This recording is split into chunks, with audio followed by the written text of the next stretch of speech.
আল্লাহর কসম, কোন জীবিত পীর, কোন মৃত্যু পীর আমার ভাগ্যের ভালো বা মন্দ করার কোন অধিকার রাখে না।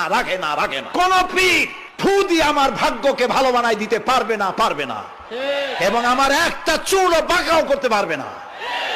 খাইরিহি ওয়া শাররিহি মিনাল্লাহি তাআলা, আমার ভালো আমার মন্দ করার একমাত্র মালিক কে?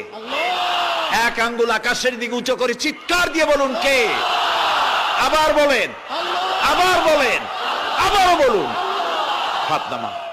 আল্লাহ কবুল করুন, বলেন আমিন।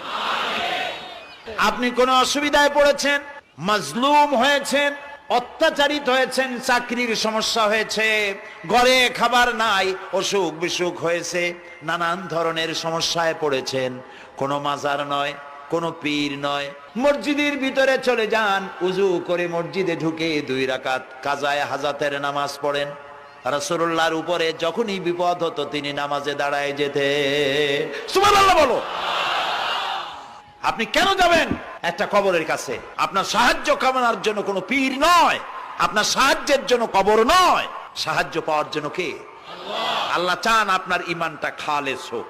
আল্লাহ তাআলা এটা বরদাস্ত করতে পারেন না যে মানুষ কারো কাছে গিয়া আরেকজনের কাছে গিয়ে নথি স্বীকার করুক। আল্লাহ সহ্য করেন না। ইন্না শিরকা লাযুলমুন আযীম, শিরক হচ্ছে মস্ত বড় জুলম, অত্যাচার। আল্লাহ সব থেকে অপছন্দ করেন কোন গুনাহ বলেন? শিরক। আল্লাহ সহ্যই করেন না।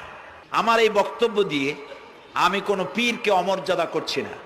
পীর সাহেবদের কাছে পীর কোন শরীয়তের শব্দ নয়। কোরআন এবং হাদিসে কোথাও পীর বলে কোনো শব্দ নাই, এটি ফার্সি শব্দ।